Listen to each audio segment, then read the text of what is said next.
Hello and welcome to Useful Idiots Monday Morning, where we watch the Sunday morning news shows so that you don't have to. I'm Katie Halper. I'm Aaron Maté. Good Monday morning, everybody. Great to start the week with you. We took a few weeks off, not because we wanted to. We love doing this, and we love spending our Mondays with you and some of the worst people on corporate TV, but they just didn't give us anything. There was no content over the holidays. There was no Sunday Right. morning news shows, really. So, Yeah, we weren't uh, even taking off because of the holidays. Like Aaron's saying, we were ready to report to duty, for duty, and they just didn't deliver. So, we were stranded. We were yeah, we were stranded. So, stranded. Yeah. it's great to Unmoored. find our exactly. Yeah. It's great to return to our normal duty of recapping the Sunday morning news shows and making fun of all the wackiness. A reminder, our website is usefulidiots.podcast.com. Go there to support the show, keep it going, and get bonus content. And As Sarah Chiba says, don't forget to press like. It helps with the algorithm. It's true. We took off 2 weeks. We can't afford to lose any viewers. So make sure you like the algorithm. Fight back against the corporate overlords who try to run the world and run YouTube, and show them that we are more powerful than Pod Save America. all right, well, let's get to Meet the Depressed. Good Sunday morning. On this first weekend of 2025, the nation is on edge after deadly New Year's attacks in New Orleans and Las Vegas. Federal officials are on high alert about potential security threats as Washington prepares for a series of key public events, the certification of the 2024 election on Monday. President Jimmy. Oh my God, that's happening today. But today is Monday, which also means that today is January 6th. So happy January 6th to Oh my everybody celebrating. gosh. Wow. This is a solemn occasion. This is the day when we almost lost our precious democracy Right. with a 3-hour riot on Capitol Hill, led by the QAnon shaman, who I believe is now at large. He spent many months in prison, but I believe the QAnon shaman is on the loose. He was Wow. freed. Yes. Under Joe Biden's watch, by the way, which makes you wonder, is Joe Biden maybe somehow complicit in January 6th, given that he let the ringleader, Off the the QAnon hook. shaman? Yeah. Yeah, well, Nancy Pelosi, of course, famously said about January 6th, all roads lead to Putin. Maybe there was a little detour on the way to Putin, and they did a pit stop with Joe Biden. Yeah, I mean, listen. I'd like to see. Remember, she wanted to see Trump's phone records, or was that Hillary? One of them. It was both of them. Both of them, yeah. Hillary and Pelosi were mulling over whether or not Putin and Trump had spoken on the morning of January 6th. Right. Because, of course, totally fair to assume that the Russian president was behind everything, given that he's behind everything else that's wrong with this country. So, yeah, totally fair to assume that. Not crazy at all. Not conspiracy thinking at all. That's reasonable speculation, as opposed to all the other conspiracy theories out there. But yeah, I mean, the fact that the QAnon shaman is walking free today, it means that this is not a happy January 6th to celebrate. Right. That our democracy is still under threat. Jimmy Carter's state funeral on Thursday at the National Cathedral. And in just 15 days, President-elect Trump's inauguration. President Biden with an emotional message to the victims' families of that tragedy in Louisiana. To all the families of those who were killed, to all those who are injured, to all the people of New Orleans who are grieving today, I want you to know, I grieve with you. Our nation grieves with you. We're going to stand with you as you mourn and as you heal. Now, according to the FBI, she described this message as an emotional message to the families of the New Orleans victims. I didn't hear much emotion there. I heard a guy barely able to read a teleprompter. Yeah. That's what I heard. Yeah. I'm not sure what Welker was talking about there. Did she watch it and get it wrong, or did someone just write that into her script? Or maybe we're just not sensitive people, Katie, and we don't have the That's depth true. of emotion that a news anchor has, and seeing, Right. connecting to the president's deep emotion. Who knows? Yeah, we're not emotionally intelligent. No, maybe not. Maybe that's the takeaway here. Yeah. The New Orleans attacker, a U.S. citizen and Army veteran from Texas who was inspired by ISIS to kill 14 people, had planned to use a transmitter to detonate 2 explosives he had placed near the site of the Bourbon Street attack. Top law enforcement officials have warned the ongoing war in the Middle East has increased the threat of terror attacks inside the United States. At a time when the terrorism threat was already elevated, the ongoing war in the Middle East has raised the threat of an attack against Americans inside the United States to a whole nother level. Well, it's a real shame Why we is can't do that? anything about that. It's a real Yeah. shame, oh well, nothing we can do about that. Nothing we can do to stop the ongoing war in the Middle East that we're, Right. maybe fueling ourselves with tens of billions of dollars in weapons to Israel, and U.S. military forces occupying multiple countries and carrying out regular bombings, bombing Yemen, bombing parts of Syria. Yeah, anyway, nothing we can do.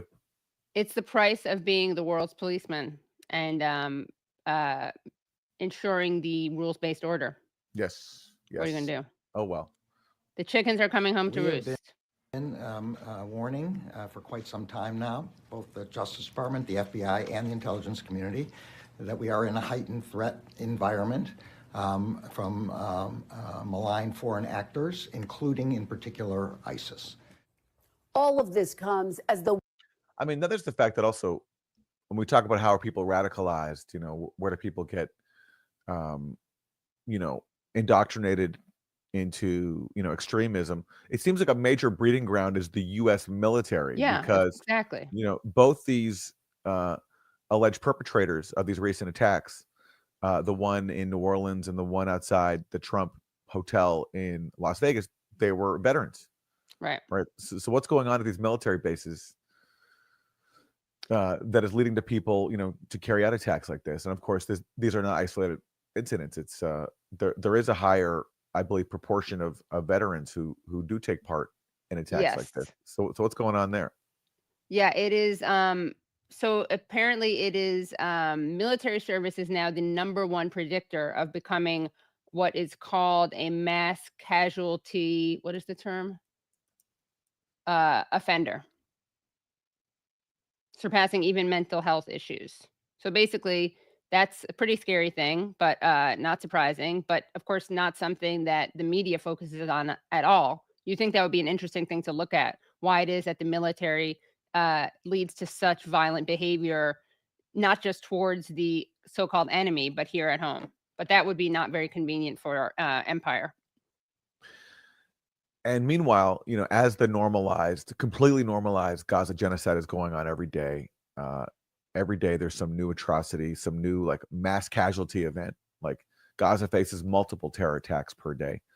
As all that's happening, the Biden administration is just rolling out more money for Israel. Like the recent announcement is $8 billion in weapons by the State Department to Israel, beginning this year. It's not even some future deal. It's like for now. So that's, Yeah. here it's terror attacks, abroad it's business as usual, which is normalized genocide.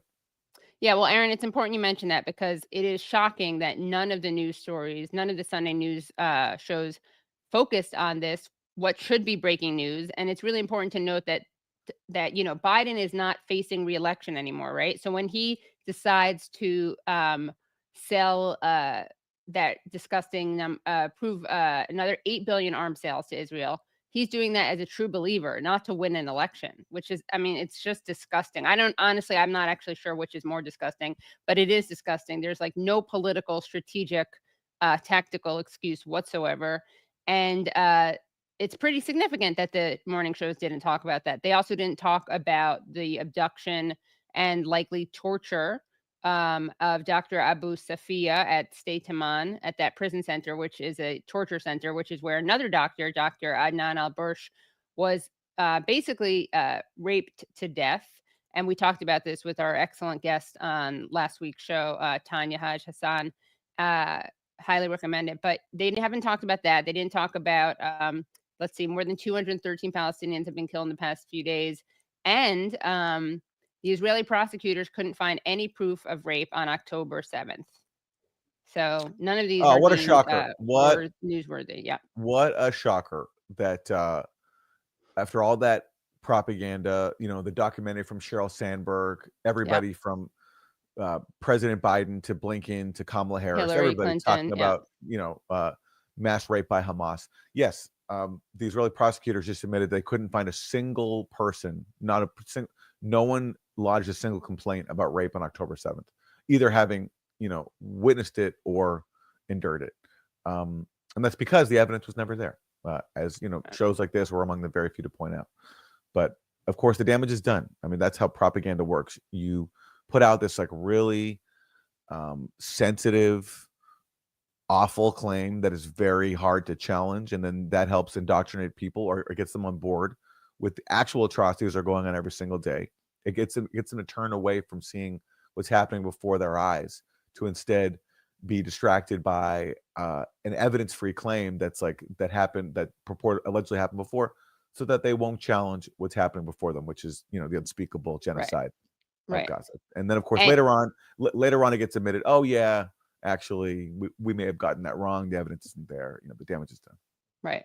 And of course, no mention on these news shows of the documented rape of Palestinian prisoners, the documented protests on behalf of literally the right to rape, and the documented statement by a Knesset member that it was legitimate to insert sticks into people's rectums. So like the contrast is unbelievable. This absolute silence over something of which evidence exists and which the Israeli media covers, the silence on that versus the kind of ad nauseum coverage of stuff for which there was not evidence. And the worst thing is we don't see every atrocity. It's worse than we can even possibly imagine. Yeah. We don't see every person who's buried under the rubble, who dies under the rubble, who dies of, horrible wounds, who experiences rape and other forms of sexual violence in Israeli detention, because, not everything gets out. That's the nature of a genocide, is you're not going to learn about every single atrocity. So it's even worse than what we know. And what we know is, I think, one of the worst crimes in human history. It's happening right now before our eyes, and we're all just sitting here powerless as it unfolds, and like hoping that maybe Trump, when he comes into office, will do something different. Like that's what we're reduced to, is hoping that Donald Trump will be less sadistic than Joe Biden. Right. Absolutely disgusting. And by the way, one thing I want to mention about the way the identity of the shooters being covered. So Trump did, as we covered last week, totally lie about the shooter's identity, presenting it as something that had to do with the border, right? Suggesting this guy was a foreigner, an immigrant.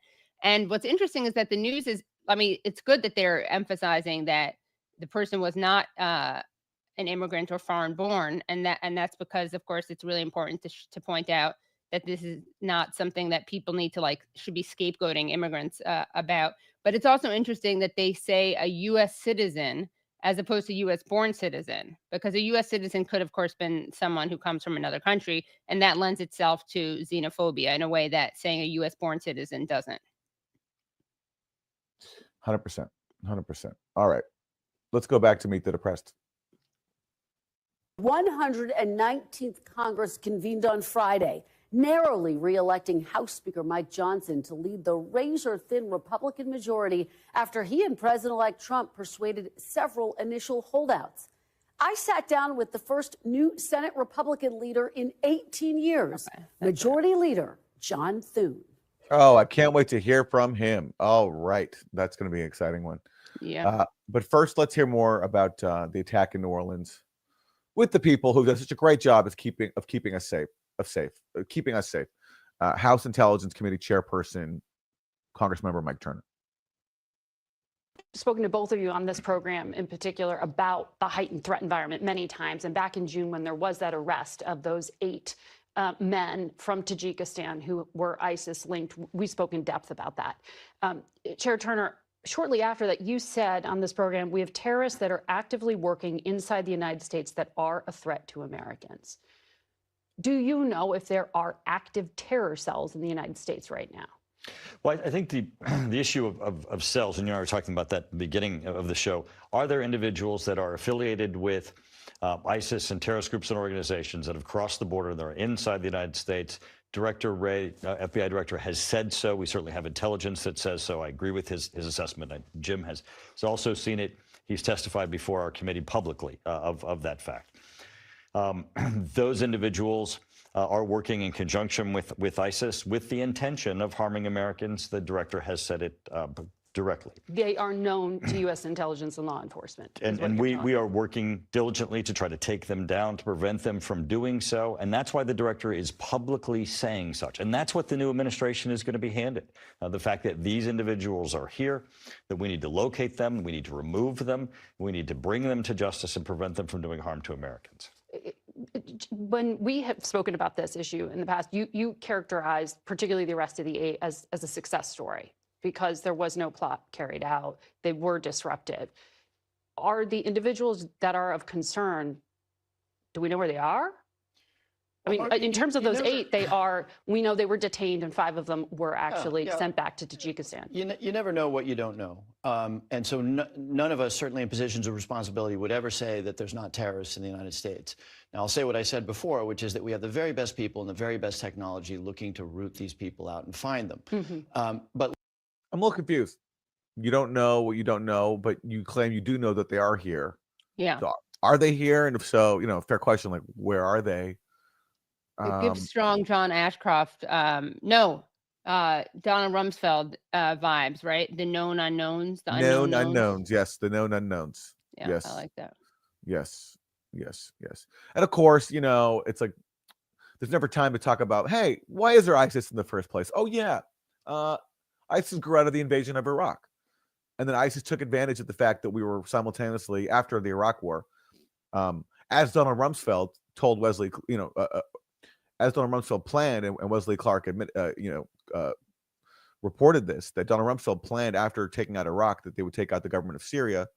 And when the Obama administration took that up, like carried the baton from the Bush administration to launch a dirty war in Syria, ISIS, which grew out of the Bush administration's invasion of Iraq, took advantage of the dirty war in Syria and spread there. And John Kerry admitted that, oh yeah, we let ISIS grow in Syria because we thought that would help us overthrow Assad.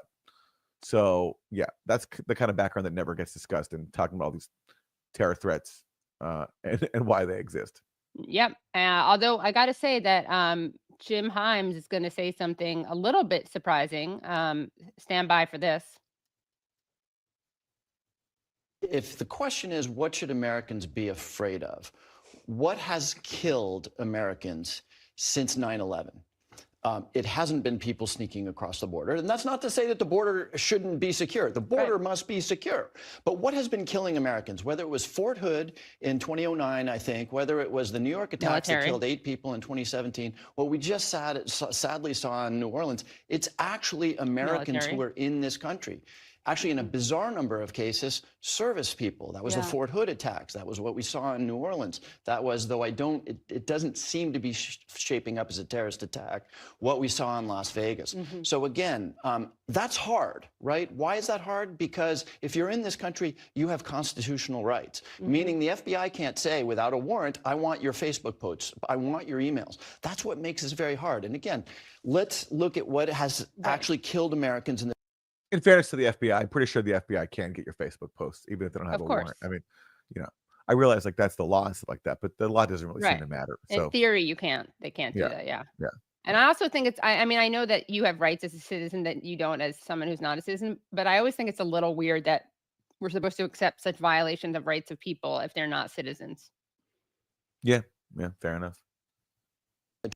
20 years, and sadly, it has been radicalized other Americans. So this gets to the question of what are the mechanisms by which they are radicalized, and how can we as a community push back on that radicalization? Right, which is why I asked you, that's a harder problem to solve for. Much harder, because you have constitutional rights, and because, you know, those pesky constitutional rights that you don't have to deal with when they're not Americans. Let me give you an example. If somebody is standing out on the street corner right now saying ISIS is the greatest thing in the world and the president is a traitor, that people would say, boy, we should interview that person. That is constitutionally protected speech. Right. And I wonder how some of my colleagues would respond to the idea, because this individual in New Orleans did post some Facebook posts saying, I pledge allegiance to ISIS.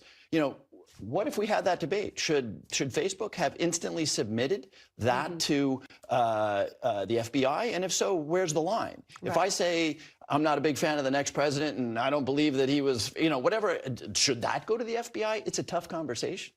Well, Margaret, there's no question that Okay, let's roll back our constitutional rights. Why not? Why not? Yeah. And I just want to co-sign or not co-sign. Let's just like provide a little bit more background to what he was saying, Himes, because it is important to note that he didn't really mention this flavor of it, but it's white supremacist violent extremism that outpaces all other types of terrorism and domestic violent extremism. And let's see, of 893 terrorist incidents, both foiled and carried out in the United States between 1994 and 2020, 53% were carried out by far-right groups versus 25% far left and 15% religiously motivated.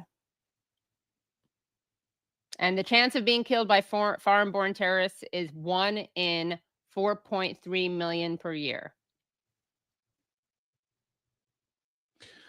Something Trump may want to take into account. Do you want more of this clip, or should? No, I think we can. I think we can go on to the. Okay. Yeah. Well, throwing out the gauntlet there for a debate over constitutional rights under President Donald Trump. That should be really interesting. Let's turn to the Department of Homeland Security Secretary Mayorkas. It's his job, to stop these threats, respond to them. So, what is he saying? You mentioned the possibility of foreign actors as well. What impact has the fall of the Assad regime in Syria had on the threat environment here at home? We're very concerned about the instability that has resulted from that, and whether, in fact, it creates some space for the reemergence of ISIS in Syria. And ISIS continues to seek to radicalize individuals outside of the Middle East and throughout the world. Now, why would you think that ISIS has a chance of reemerging in Syria? Just because the current leader of Syria, who overthrew Assad, he happens to be the former deputy leader of ISIS. Right. But still, I don't get the connection. I also don't get the connection. It's a good thing that he's not making the connection between what the United States did, right? Like if we're so concerned about this instability, maybe assisting regime change operations throughout Syria and bolstering, Al-Qaeda, still not lifting the sanctions as we speak that they impose against the Assad government that have crippled Syria's economy. Maybe they would reconsider those things if they cared about terrorism and instability. I mean, when it comes to the dirty war in Syria, I think it's one of the most censored facts out there. If you watch like any news show or read any article covering Syria, even in progressive media, it's like people talk about what's happening in Syria as this sort of like recent development that all of a sudden Assad was just, he crumbled, he fell, he left. Right. It was all because of his own corruption and brutality. Completely omitted, pretty much across the board, that the U.S. waged one of the most expensive covert wars in its history, spent billions of dollars. We actually don't even know how much because it's classified. There's been very few articles on it in the mainstream. The New York Times had one really big article many years ago about how, this is like one of the most expensive covert wars ever by the CIA, and it went to an insurgency dominated by Al-Qaeda. But that's it. It's one of these things that it just gets widely ignored. And then there's the fact that there was a U.S. military occupation still going on that steals Syria's oil and wheat. And also, if you were to ask most Americans, hey, do you know that we have over 2,000 troops in Syria? I think most people wouldn't even know that.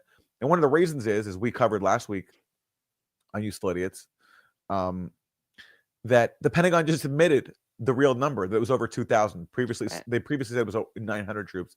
They were just like, oops, we found more troops, Oops, So- we found more troops. Yeah, so it's one of the most censored stories across the board. And progressive media, you're on notice. I'm not going to name names because we're a very friendly show here. We are. We're not divisive. But You know who you're you on are. notice. And start talking about the CIA. If you're talking about Syria, keep the CIA's name in your mouth. That's my that's my admonition to you. Okay, keep the CIA's name in your mouth. Talk about the CIA today. Exactly. Okay. All right. Also, it is interesting that once again, Stephanopoulos is not highlighting like the military role in these terrorist attacks. I mean, this should be a huge story. What is it about the military? What is it about serving in the military that has such a high correlation with these domestic attacks? What's the But deal with the what's the deal? military? Yeah, Yeah, right. But that should be very the question. inconvenient to look at. Yeah. That should be the question posed on Yeah. corporate So, TV. okay, talk about this, the CIA today. What's the Mhm, deal with the military? Doesn't really mhm. rime. What's the dealie with the military? Bam. Bam, There you we got it. go. Yeah. All right. Well, let's go back to Congress member Jim Himes. And there's more fear now about China. Oh, yeah. So what is China up to? We're gonna hear more from Jim Himes and Mike Turner, the Intelligence Committee chairs. The traditional adversaries, they are looming large here. We learned just in the past few days that China hacked the U.S. Treasury Department. This is on top of the major cyber espionage against 9 telecom companies, against hacking of U.S. infrastructure that incoming National Security Advisor Mike Waltz said was planting cyber time bombs in U.S. infrastructure. What is a cyber time bomb? It's a very good way of making it sound scarier than it actually is. Like the U.S. has bombs, China has time bombs. Cyber time bombs. Cyber time bombs. Sorry. Yeah, cyber time bombs. We use real bombs, but yeah. How much of a trump card is this? I mean, can the U.S. expel China from these systems? That's an interesting leading question. And get control. So, I mean, let's start with what we know. So you see what she's implying there. Can they expel China from these systems and get control? The implication being right now we're not in control. Vulnerable victims. China has been absolutely predatory in just about every dimension. They've stolen our IP, our intellectual property. They've manipulated the trading system to hollow out our industrial base. Absolutely predatory. And by the way, I happen to believe, the Chinese hollowed out our industrial base. Yeah. What about, I don't know, I mean, I'm spitballing here. How about the U.S. engaging in these so-called free trade deals that then made it easy for them to shut down factories here so they could take advantage of, so corporations could take advantage of cheaper labor abroad? And what about, corporations deciding that when it comes to China, it'd be a lot cheaper for them to make their products in China. So they decided, China didn't force them to, they decided to move Of course. jobs over to China and put, so much of the supply chain in China's hands. I mean, how about that? Just like as an alternative to blaming China for everything. Yeah, that would be a good idea. So ridiculous. Also, let's take after this clip, we'll take a look at this interesting tweet. Yeah. interesting. If the chairman agrees with me on this, they believe they can operate inside our networks without consequence, and that needs to change immediately. They need to understand that we're as good at this stuff as they are, and if they get into our networks and start planting beacons or start planting landmines or whatever, we're going to do the same to them so that we establish deterrence. Now, landmines inside our networks. Well, I'm not a cyber guy, so maybe there's something here that I'm missing, but the people planting landmines are people, like the U.S., for example, under Biden has approved sending mines to Ukraine that were previously banned because they're so dangerous. Those are the mines that I know about. But yeah, look, I wouldn't be surprised. But I wouldn't be surprised if China is doing this kind of stuff. But again, do we do similar things to other countries? Cyber attacks, and also including to China. We do this. We have a long history of spying on China. Sure. And then there's also our control of the financial system, which allows us to, speaking of manipulating and hollowing out countries, our sanctions are the most devastating economic tool in the world. They literally crush economies. Look at what happened in Syria. And it's now acknowledged, now that Assad is gone, now the people who supported sanctions on Syria, now they're all saying, listen, we have to lift these sanctions because they hurt the Syrian people and they prevent reconstruction. Right. Like Josh Rogan of the Washington Post, he's a columnist, tireless advocate for sanctioning Syria. Now all of a sudden he's saying we have to lift these sanctions because they hurt ordinary Syrians. Well, yeah, and that's what they were doing when Assad was in power. But now that Assad's gone, you've lost your excuse to pretend as if these sanctions don't hurt the Syrian people. So that's another form of hollowing out countries that never gets discussed. Really disgusting. Yeah. Let's also take a look. Aaron, you said you wouldn't be surprised if China did this. I mean, I would say that I wouldn't be surprised. Who knows? But I wouldn't be surprised if China wasn't doing this. I wouldn't be surprised if the U.S. was making this up. So let's take a look at this very good tweet by Bertrand Arnault, who's a Frenchman living in China. He points out in response to this article, remember the story that a Chinese hacking campaign against U.S. telecommunications network targeted the phones of Trump, Vance, and Harris campaign affiliates? I know this will shock many, but turns out it was fake news. The hacking campaign in question was in fact committed by a Texas-based U.S. Army soldier who's now been arrested and charged for it. As a rule of thumb, you should always take claims of hacking performed by geopolitical rivals with a massive pinch of salt. First of all, it's incredibly easy to disguise your tracks online and make it look like someone else did a hack. And of course, it's incredibly easy for authorities to claim a geopolitical rival did it based on dubious proofs because almost no journalist has the technical knowledge to question it. Boom.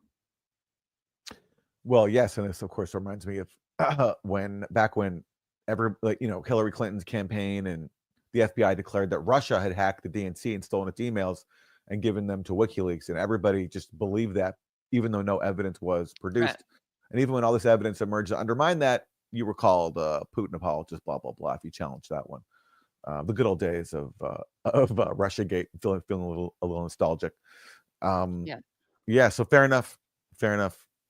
These claims should certainly not be taken on faith. Yeah. All righty. Well, speaking of evildoers and RussiaGate, let's take a look at this clip of Congressman Michael McCaul talking about Russia's war in Ukraine. Before you go, I also want to ask you about Ukraine. You've been a strong supporter of aid to Ukraine as chair of House Foreign Affairs Committee. Do you believe that former President Trump shares your sense of urgency there? Well, I do believe Keith Kellogg, the special envoy, talked to him many times, believes that we cannot afford to lose Ukraine to Russia. That would be a horrible foreign policy decision that would put us in the position of losing to Russia in Ukraine and threatening Eastern Europe. And the fact is, George, I can't. Again, has there ever been like a national debate over whether or not Ukraine is a part of the U.S. sphere of influence and why that's so important, given that like it's so far away? It's not as if our countries are deeply historically tied, whereas Ukraine is on Russia's border. There are millions of people inside Ukraine who identify as Russian, who speak Russian. I mean, it just seems to me that I'm not saying that Russia should control Ukraine. I mean, I've always advocated, I think the sensible proposal for Ukraine was just neutrality, not trying to draw it in anyone's camp. But why is it just taken at face value that we cannot lose Ukraine to Russia, as if Ukraine is like an appendage of the United States? Right. Because we think it is. I mean, our government and media thinks it is. Some are confused, honestly, and in good faith and just don't understand. A lot of them are, not in the government, in the media. And then others are fully in on it. Tell you all kids all across the land, take it from me. These Congress members just don't understand. Nice. That's a riff on Parents Just Understand by the Fresh Prince and Jazzy Jeff. Yeah, write that one down, Wilson, for our album. Yeah. Another hit. Yeah. Another hit, yeah. Okay, back to the misunderstanding, Michael McCaul. Overemphasize, as I have to my colleagues, it's not just Putin. Putin is aligned with Chairman Xi in China. Honestly, I love hearing the way these people say Putin. It's so like that was like they say it in this like really affected way, like Putin. It's Putin, not just Putin. Putin, yeah. That's a weird thing about saying his name. It's not just Putin. Okay. It's all of a sudden like they become very affected, like a millennial, the way like a Zoomer like would talk. Yeah. Right. It's not just Putin. Putin, yeah. Who threatens the Indo-Pacific. He's also aligned with the Ayatollah in the Middle East, who we have seen threaten Israel. And they're all in this together. And Kim Jong-un has sent 10,000 troops of his own to fight Ukraine's. I just think... Again, not confirmed. Ukraine's put out some pictures of some people who look like mildly Asian, and that's like their smoking gun proof of North Korea fighting alongside Russia inside Ukraine. When really it looks like North Korea sent troops to Russia to train. And I believe some have thought in the Kursk region, which is inside Russia. But to date, I still see no evidence that actually North Koreans are fighting inside Ukraine. Right. Anyway. Yeah. Details, minor details. They're all in this together. We got to take it seriously. If we can negotiate a peaceful settlement, great. But I think the Ukrainians need more leverage that the current administration has not given them. And when they have that leverage going to the table, they'll have more, I think, power. Does he sound convinced? I guess I'm going to go. Does he sound convinced of his strategy here? Yeah. He's like, if we can negotiate, I don't know, great. But it's like, I think they need more leverage. I don't know. Because the reason why he's a little befuddled is because this has been the policy. Like, this is what Jake Sullivan's been saying from the start. We need to give Ukraine more leverage, as in real life, they're presiding over Ukraine's continued loss of territory, sacrificing so many people. And now the grand, the big idea inside Washington is lower the draft age for Ukraine so that younger Ukrainians are sacrificed. That's like the policy of leverage that is right. that's actually being practiced. Cannon fodder. Cannon fodder, exactly. Yeah. So good luck with that, Congressman McCall. And whether which way is Trump going to go? He talks about peace, talks about ending the war, but then he's appointed a lot of people who think like Michael McCall. So we'll see. Right. We'll find out very soon. All right. Well, we got it. Let's finish that clip. Isn't there a little bit more? I think that was it, wasn't it? Oh, well, yeah. And I just do want to think that President Trump has used that leverage effectively in the past. Is he prepared to use it in the future? The what now?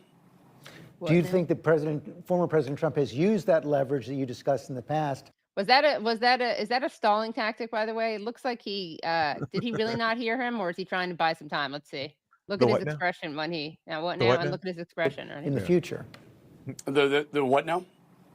Do you think the president looks down? I think he's looking at notes, or he's like, "Oh my God, I can't believe I'm being asked this question. This is so annoying." Former President Trump has used that leverage that you discussed in the past. Is he prepared to use it in the future? I don't think the Biden administration has given them the leverage. I think President Trump does want to end the war, have a peaceful negotiation. We're all for that, but it's got to be on terms that do not throw Ukraine under the bus. They were thrown under the bus in the Budapest agreements, where they gave up all their nuclear weapons in assurance for security.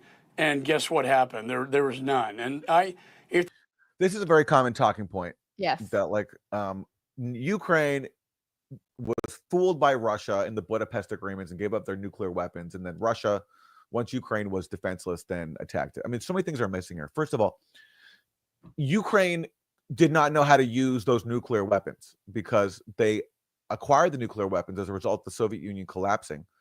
But the controls, the codes were all still in Moscow. So Ukraine, I'm pretty sure, tried to figure out how they could use the weapons, but they couldn't. So they were sitting on basically nuclear weapons that they couldn't use. And then also, nobody wanted them to have them, including the U.S. Everybody was like, this is dangerous for these nuclear weapons to be sitting idle inside Ukraine. We got to get them out. So Ukraine was basically paid a lot of money to agree to give them up, to give up nuclear weapons that they couldn't use. Now, it's true that Russia violated the Budapest agreement because, one of the provisions was that everybody agreed to respect Ukraine's sovereignty. And when Russia invaded Ukraine in 2022, that was not an invasion of Ukraine's sovereignty. But what happened before that? Everybody forgets that back in 2014, the Ukrainian government, which at the time was pledging neutrality to not join any military bloc, whether it's one led by Russia or NATO, they were overthrown. And the U.S. at minimum, backed that coup. Now, some believe the U.S. orchestrated that coup. I would say the U.S. certainly supported that coup and spent, some money to help make it happen via wonderful organizations like the National Endowment for Democracy. So that also was a violation of Ukraine's sovereignty. And that violation of Ukraine's sovereignty came from the U.S. So that's just a part of the story here that gets missing when people trot out this whole thing about the Budapest Agreement, which was, by the way, in 1996, I believe. So, and by the way, and the Budapest Agreement, it never was a guarantee of security. It was just assurances, which was not ironclad. And again, had there not been a coup in 2014, had Ukraine been willing to implement the Minsk Accords, which was the peace treaty that resulted after the 2014 coup, I don't think you would have seen Russia go and violate Ukraine's sovereignty. Doesn't justify it, but also it doesn't justify all the violations of U.S. sovereignty that have happened before that. Yeah, it's also interesting because he says that we're not going to throw Ukraine under the bus, as if we haven't been doing that since the very beginning. Yes. Like we threw them under the bus by treating them as a pawn in this proxy war, which, as we've covered, is not just a theory from this show. Now we have people openly calling it a proxy war, including Boris Johnson. And speaking of Boris Johnson, we really threw them under the bus when the West got in the way of a negotiated peace deal or ceasefire. And now, because we got in the way of that, no matter what happens, Ukraine will get less land than it would have gotten at that point. Such a critical point. If you go back to when Ukraine and Russia were finalizing that peace deal back in April 2022, there were articles about this, that Ukraine was seeking security guarantees from the U.S. to underpin any peace agreement with Russia. And it was the U.S. that said, no, we're not going to give you these security guarantees for obvious reasons. They wanted to use Ukraine to bleed Russia. That's the only reason they would possibly reject giving security guarantees to Ukraine to make a peace deal, especially given that they were promising Ukraine one day future NATO membership, which offers security guarantees in itself. So if you're claiming that one day you're going to give Ukraine security guarantees under NATO, why not give them security guarantees now to end the war that they're fighting with Russia? And the answer is because they didn't want to end the war. They wanted to use Ukraine to bleed Russia. And so exactly, talking about not throwing it under the bus, the policy was at every turn to throw them under the bus. Right. Yeah. Okay. Let's see, what do we got next? I think that's good with Michael McCall. Yeah. Oh boy, is this fun, this next one. Chucky. It's Chucky. Let's take a look at what Chuck Schumer had to say about why the Democrats lost this time. Yeah, not Chuck E. Cheese, everybody. Yeah, not Chuck E. Cheese. Chuck Schumer. Yeah. Chuck Schumer, yeah.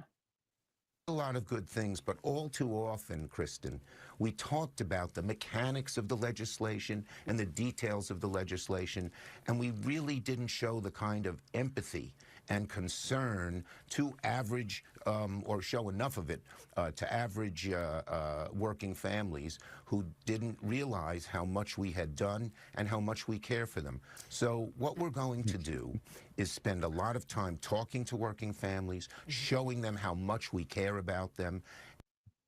I love that idea. So we have so much empathy for these people that we're going to blame them for not being more grateful for all the crumbs that we've thrown at them. That's how we're going to show how much respect we have for them. We talk too much about the mechanics of legislation. These people can't understand that. Yeah, exactly. They don't even know how much we care for them. And right. Yeah, I mean, look, there is some truth to this argument, actually, I think, because Democrats did do some things. I mean, I again, agree. Policy-wise, yeah. The bar is very low. The bar is very, very low. But if you put them side by side, like with Republicans, like who did more for working people? If you just compare them to, if it's like in isolation, it's undoubtedly, I think, Democrats. Like they invested in factories around the country in renewable energy, and that did create jobs. There was a recent article in the New Yorker about it that I think, makes a very strong case that there actually was some policies that did help working people, and a lot of people didn't know that this was the initiative of Democrats. So it's true. But the problem is, concurrently, Democrats are also still a party controlled by the ultra wealthy. They have contempt for working people. They've shown that multiple times. Like they basically threw working people a few crumbs and expected that would be enough to carry them over the line. So, and nobody has embodied that more than Chuck Schumer for his whole career, serving Wall Street and openly saying in a previous election what we'll hear in this next clip. Yeah. This is the second point. For every blue-collar Democrat we will lose in Western PA, we will pick up 2-3 moderate Republicans in the suburbs of Philadelphia. And you can repeat that in Ohio and Illinois and Wisconsin. The voters who are most out there figuring out what to do are not the blue-collar Democrats. They are the college-educated Republicans who lean Republican or independent and in the suburbs. Oh, wow. That's an interesting insight into why perhaps Democrats are bleeding, hemorrhaging support among the working class because they've decided to. And again, this doesn't debunk contradict what you were saying, Aaron, which is that the Democrats are better policy wise than the Republicans on these domestic issues. But they have decided to kind of abandon them in the pursuit of this mythical um, uh, Democrat voting would be Republican. I wasn't picking up a lot of empathy there from 2016 Chuck Schumer, Yeah. which Right. which 2025 Chuck Schumer is now claiming he wants to display. Not much Right. empathy on display back in 2016. Yeah. And Yeah. and another interesting insight or piece of information about this is that it's not even that it's like the wrong thing to do morally or ethically, but it's not a good tactic. It's not been successful. So the Democrats didn't gain Republican votes, according to CNN exit polls. In 2020, Biden received 94% of Democratic votes. Trump received 94% of Republican votes. In 2024, Harris received 95% of Democratic votes, and Trump received 94 Republican votes. So the same share. She didn't win over the moderate Republican voters. So as Thomas Frank said when I had him on the Katie Halper show last, he made this really good point, which is that, there's a swing vote that Democrats could try to pursue, and that would be the blue collar workers. But instead, they're trying to pursue these moderate Republicans. And his theory about why they do that, Thomas Franks, is that they just identify more with these voters. Like they don't identify with working class people. Yeah, Yeah.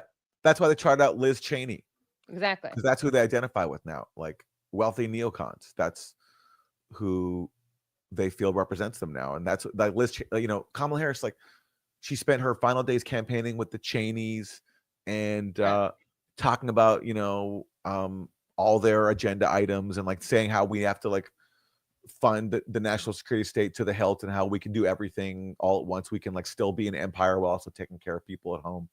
That was their message, basically, that like the neocons have taken over the party. And it didn't work out so well. And on the issue of swing voters, there's another or on the issue of undecided voters, there's another like faction of undecided voters who never get talked about, which is people who don't vote. And why not go out there and try to give them a reason to vote rather than saying, you know what? Yeah, you don't see anything good for you in the system, so just stay out, just stay on the sidelines. Like, how about going to them and saying, hey, we want you to be included in our democracy. Here's something we can do to address your concerns. And those people, for the most part, are lower income. So why not give them something to vote for rather than just agreeing to like leave them on the sidelines? Right. It's like everyone now, Chuck Schumer, again, this is like another case where people are adopting the arguments of Bernie Sanders, that Bernie Sanders has been pilloried for making forever, that we need to go after working people, address their concerns. And everyone's always just kind of like, oh, great Bernie, fringe Bernie. It's like guy with messy hair on the sidelines, he's not dressed in nice suits like us, like crazy Bernie. But now they're all being like, Bernie was right. Or like now they're all saying that Bernie was right without actually crediting Bernie. Yeah. Or occasionally they credit him, but this is easy because he's not running. Yeah. Anymore. Yeah. Yeah. He's not running for president anymore. Right. Yeah. So he isn't really a threat to them. Right. And he actually still encourages everybody to vote for people like Chuck Schumer anyway. Yeah. Okay.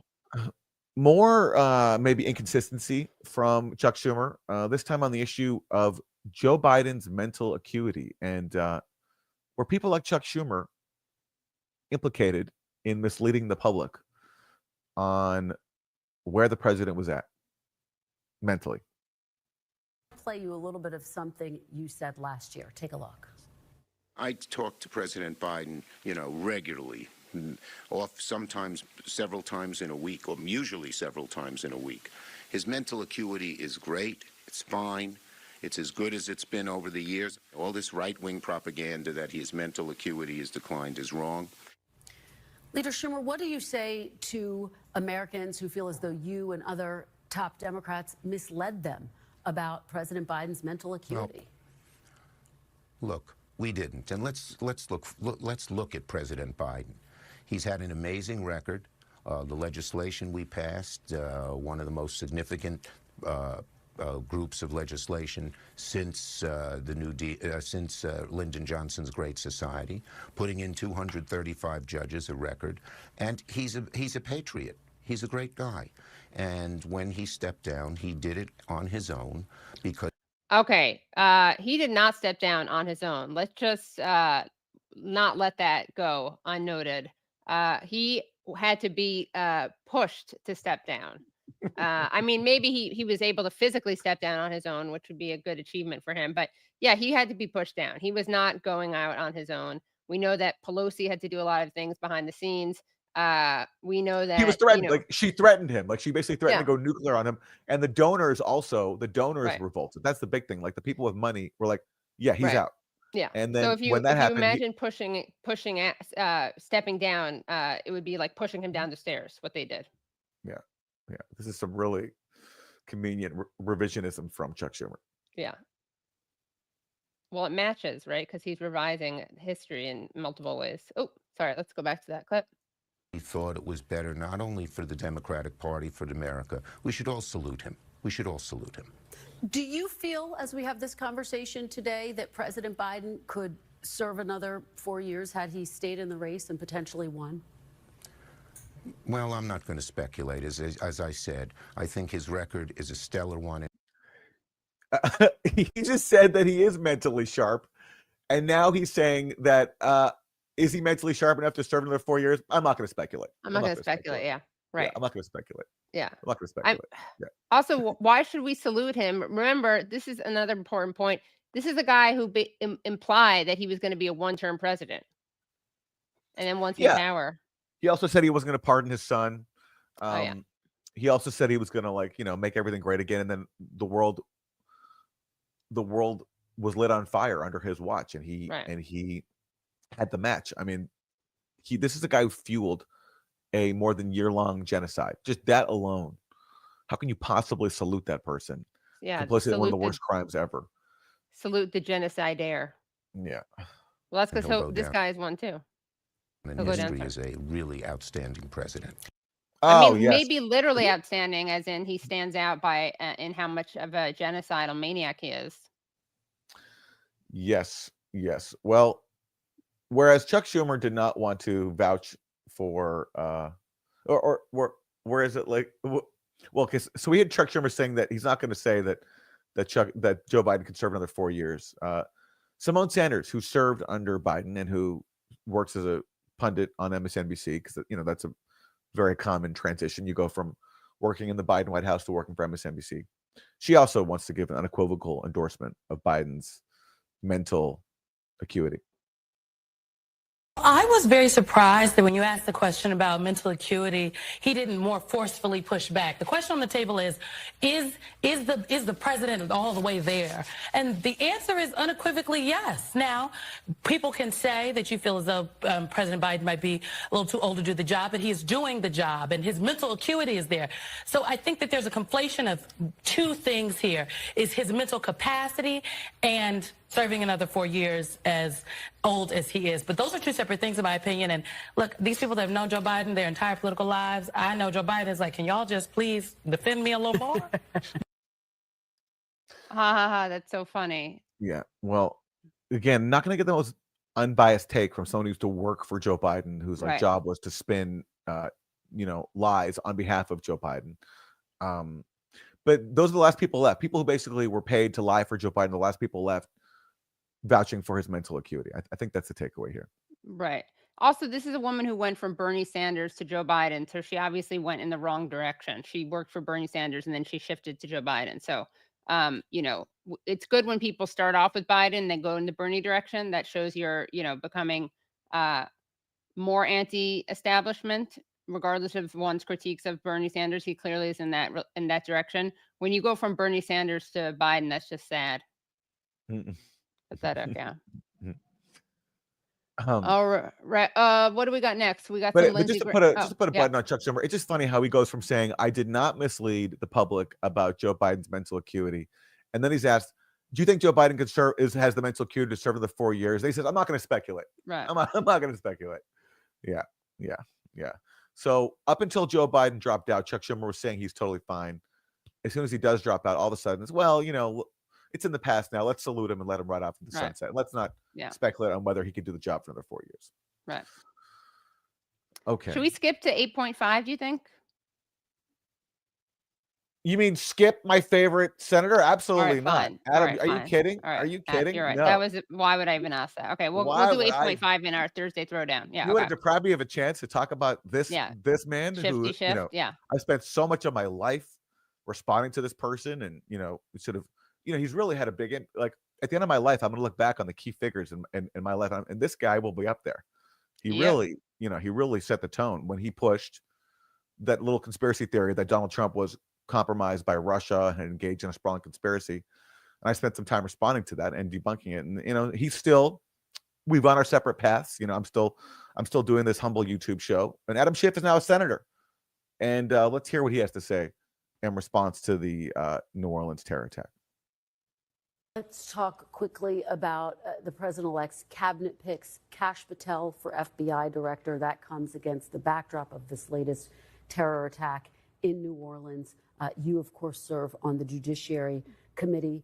If Kash Patel is confirmed, will you be able to work with him? You've been quite critical of him.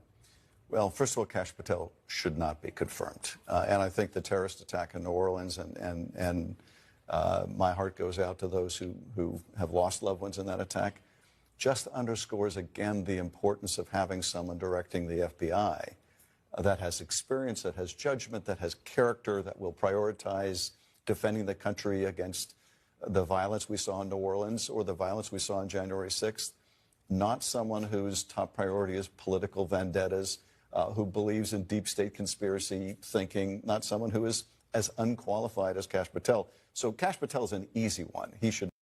Okay, so according to Adam Schiff, because of the terror attack in New Orleans, Kash Patel should not be the director of the FBI. I don't really quite get the connection. Obviously, this terror attack didn't happen under Kash Patel's watch.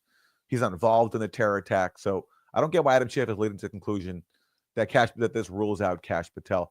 Now, then he says the reason is because Kash Patel is, is engaged in conspiracy thinking.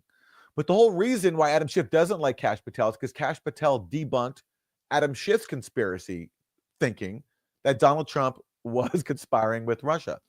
Kash Patel, when he was working for the House Intelligence Committee, which Schiff was on, wrote a memo or helped write a memo that basically showed that the FBI was lying to the FISA court and hiding the fact that it was relying on the Steele dossier and hiding the fact that the Steele dossier was being paid for by the Clinton campaign. Adam Schiff was claiming the opposite, and Adam Schiff was shown to be a liar, and Kash Patel was vindicated, and that's why actually Adam Schiff doesn't want him confirmed. And he's using, this guy's so cynical, he's now using the New Orleans terror attack to advance his own personal vendetta. Speaking of projection against Kash Patel. So that's Adam Schiff for you. And then he goes on to say, but then meanwhile, though, he has a different point of view when it comes to other Trump cabinet picks. So let's just finish out this clip. Confirmed. The others, look, Marco Rubio, I think Emily well qualified, several of the other nominees. Again, we should follow that regular process that they all love Rubio. Like Rubio's not a They problem do, to anybody so because bad. he's a neocon, and Right. neocons get a pass in Washington. Yeah. Okay. Thank you for indulging me, Katie. Sure. I think we should end on that because it doesn't really get much better. Really? I mean, Is you that, want to throw people Lindsey Graham? Yeah. Well, I mean, we still have a couple of minutes, so. So Lindsey Graham. Let's Lindsey yeah, okay. Graham it. Lindsey Graham also has thoughts on cabinet picks.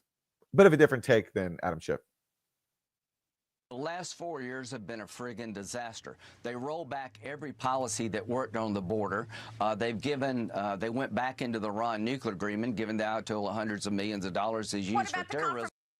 Actually, correction, they did not go back to the Iran nuclear deal. That's another. It's so that's close. a big, so close. That's a big reason why there's been so much chaos is because rather than engage in diplomacy in the Middle East, the Biden administration pursued the Trump policies, including abandoning the Iran nuclear deal. They refused to re-enter the Iran nuclear deal. And you could argue that's a major factor in all the carnage we're seeing now, because when you have diplomacy, when you have agreements between countries, that reduces violence and it opens up more space for negotiations to resolve disputes. And because the Biden administration chose to pursue Lindsey Graham's policy of imposing crippling sanctions on Iran and encouraging confrontation, I think it's a major reason why things are so horrible right now in the Middle East. So anyway, just factually wrong. Of course, it's not going to get corrected because it's Fox News. Right. But Right. it's a pretty major error to say that I Biden know. re-entered the Iran nuclear deal. Right. I mean, you could easily just squeeze in a correction, but they won't. Yeah. And yeah, the confirmations, do them now, do them quick, get them all done in January, February. We need our team on the field. We need an FBI director. We need an attorney general. We need them all. Get it done. We got to get it done. So We're under attack Get her here. done. We're at So war. you're prepared to vote for all of Trump's nominees then? I am ready to go. Bring them up. I'll vote. Let's get it done. Senator, it's great to see you this We're under- morning. All right. Wow.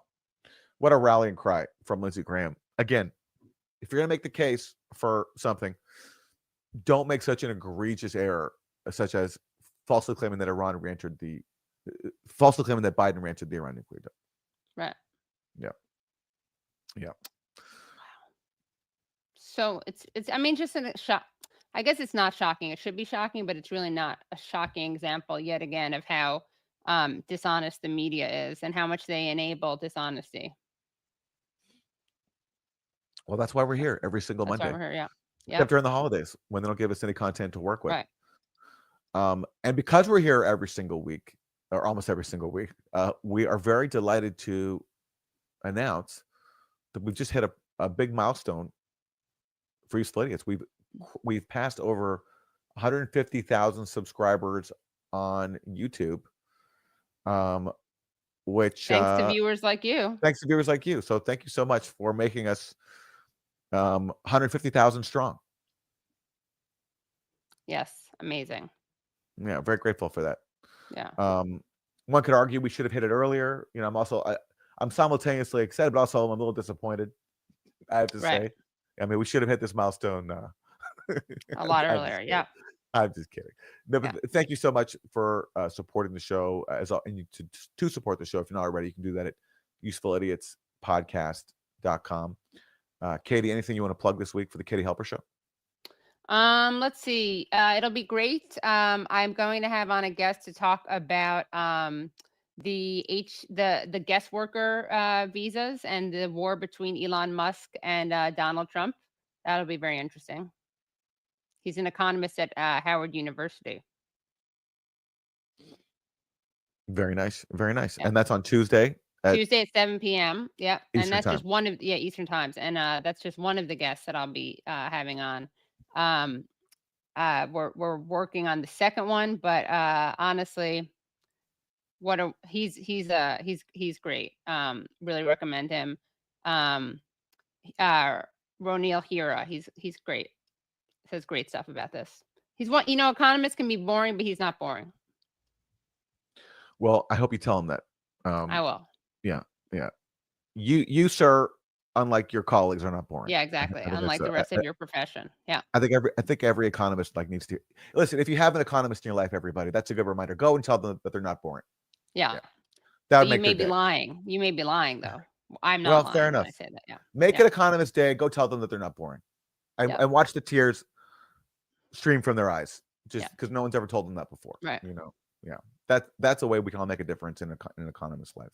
Yep. An economist's life. Okay, thanks so much for watching Useful Idiots Monday morning. It's great to be back, and we'll see you next time. Bye, everyone.